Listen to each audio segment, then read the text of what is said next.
बाबुल पछताए हाथों को मल के। दोस्तों, हिंदी सिनेमा में नायिका तो कई हैं, लेकिन इतिहास में आज भी महानायिका का दर्जा सिर्फ और सिर्फ सुचित्रा सेन को दिया जाता है। हुआ दिल जाने कहाँ होके बाहर आई। सुचित्रा की खूबसूरती, अदाकारी और आंखों की तारीफें दिलीप कुमार, बिमल दा जैसे आला कलाकार भी किया करते थे। यही वजह रही कि उन्हें स्क्रीन गॉडेस यानी पर्दे की देवी कहा जाता था। सुचित्रा बेहद स्वाभिमानी थीं।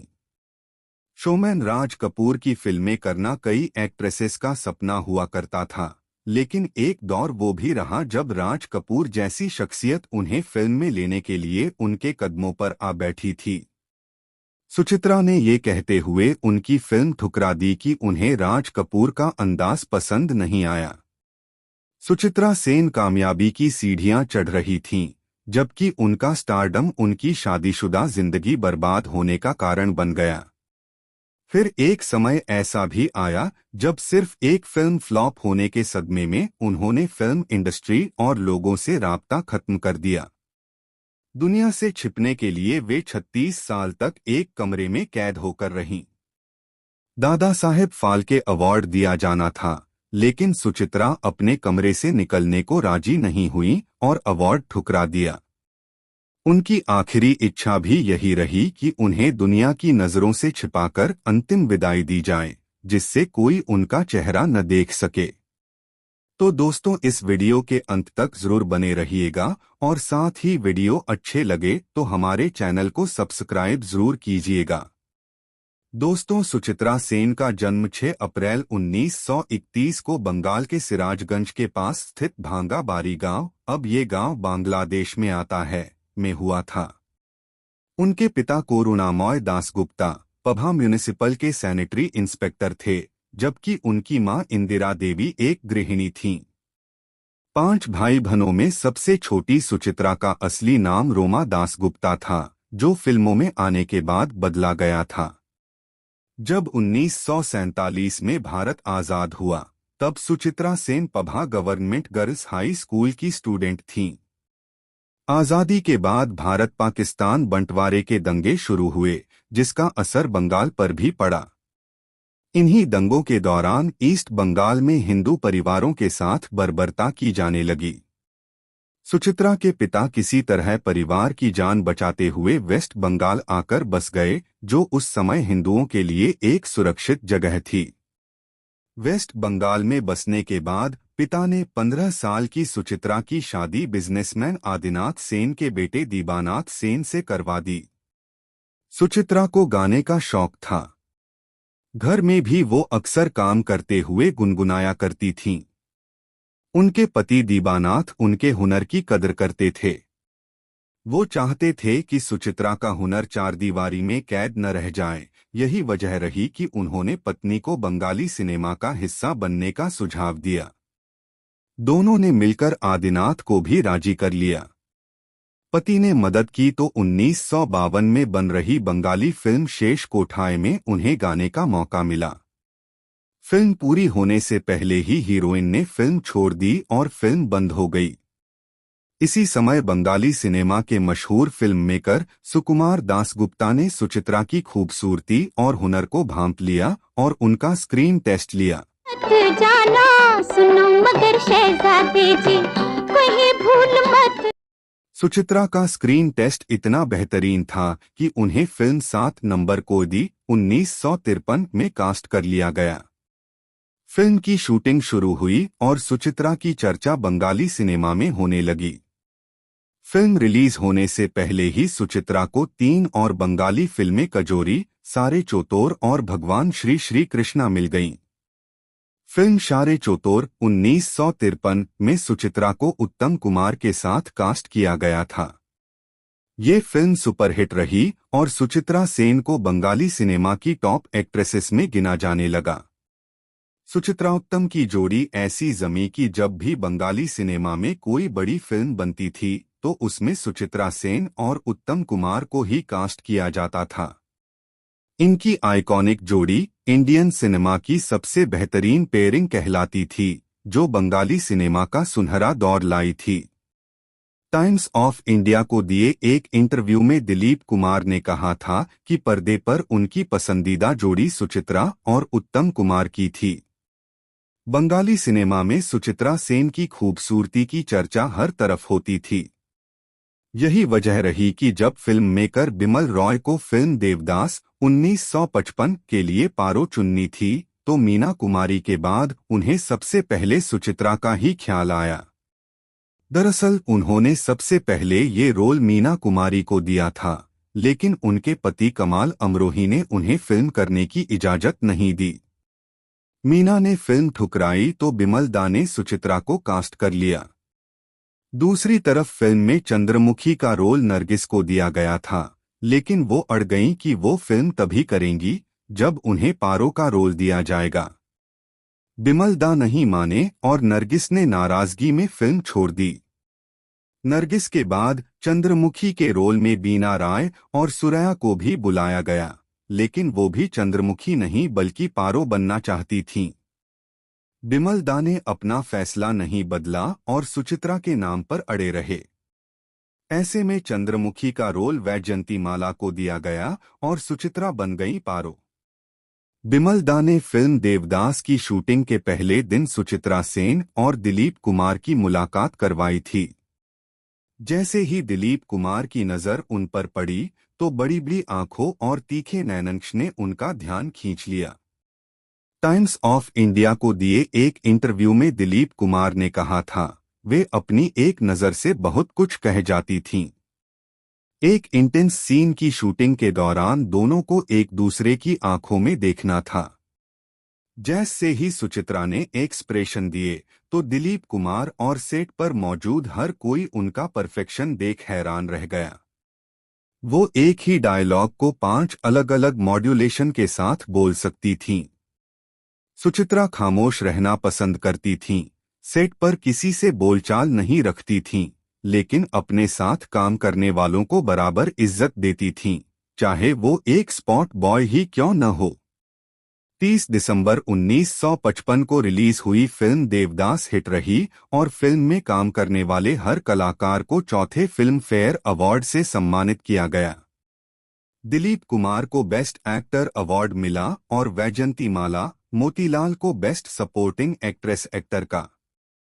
हालांकि सुचित्रा को अपने करियर के सबसे बेहतरीन रोल के लिए नॉमिनेशन तक नहीं मिला। मीडिया रिपोर्ट्स में दावा किया जाता है कि उस समय बांग्लादेश भारत के बीच तनाव की स्थिति थी। ऐसे में कभी बांग्लादेश का हिस्सा रही सुचित्रा को नॉमिनेशन नहीं दिया गया। वहीं दूसरी तरफ वैजयंतीमाला ने ये कहते हुए बेस्ट सपोर्टिंग एक्ट्रेस का अवार्ड ठुकरा दिया कि उनका भी सुचित्रा की तरह लीड रोल था। सुचित्रा की कामयाबी उनकी शादीशुदा जिंदगी के आड़े आई। कहा जाता है कि उनके पति दीबानाथ उनकी कामयाबी और स्टारडम से खुश नहीं थे। यही वजह रही कि दोनों के बीच झगड़े बढ़ने लगे। एक बार उन दोनों का झगड़ा इतना बढ़ा कि सुचित्रा कुछ दिनों के लिए अपनी दोस्त और एक्ट्रेस कानन देवी के घर जाकर रहने लगीं। 60 के दशक की शुरुआत में सुचित्रा सेन 7 पाके बौधा की शूटिंग कर रही थीं।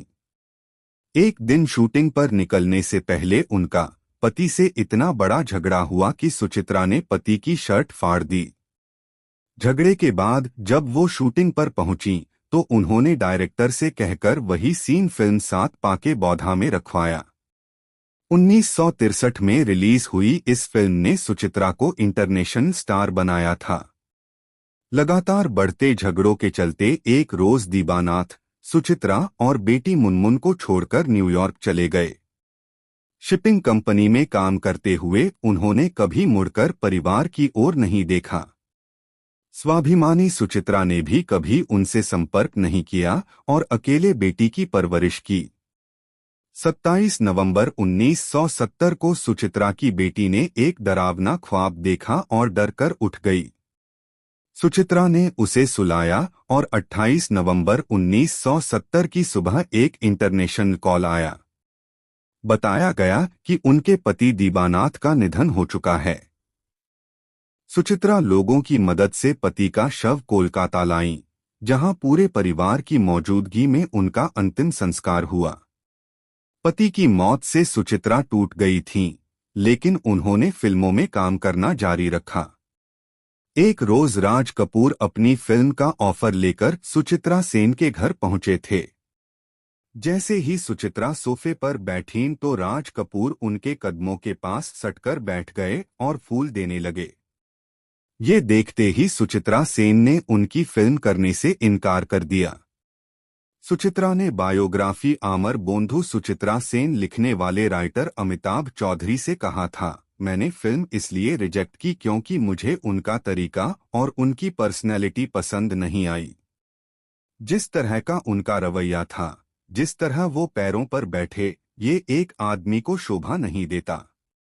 सुचित्रा ने सत्यजीत रे की फिल्म देवी चौधरानी ठुकराई थी। जिस समय सत्यजीत रे उनके पास ऑफर लेकर पहुंचे थे, तब वे दूसरी फिल्मों में व्यस्त थीं। जब सत्यजीत रे ने उनसे कहा कि वे उनकी फिल्म को तवज्जो दें, तो उन्होंने साफ कह दिया, मैं दूसरी फिल्में पूरी करने के बाद ही आपकी फिल्म साइन करूंगी। राइटर अमिताभ चौधरी से बातचीत में सुचित्रा ने बताया था कि एक दिन वो दोस्त कानन देवी के पति हरिदास भट्टाचार्य की एक फिल्म की शूटिंग कर रही थीं। एक दिन उन्होंने डायरेक्टर से कहा कि वो अपने मुताबिक सीन करेंगी। इस पर हरिदास ने जवाब दिया, काम वैसा ही करना जैसा मैं कहूं। सेट पर दोनों का जोरदार झगड़ा हुआ और सुचित्रा स्टूडियो छोड़कर घर निकल गईं। फिल्म बंद पड़ने के कई दिनों बाद हरिदास उनके पास आए और कहा, तुम्हें जैसा ठीक लगे वैसा ही करना। ऐसे सुचित्रा ने वो फिल्म पूरी की। हार्पर कॉलिन इंडिया में जब गुलजार साहब की 3 बेहतरीन फिल्मों आंधी, अंगूर, इजाजत पर चर्चा हुई, तो उनसे पूछा गया कि आंधी में सुचित्रा सेन को कास्ट क्यों किया गया था।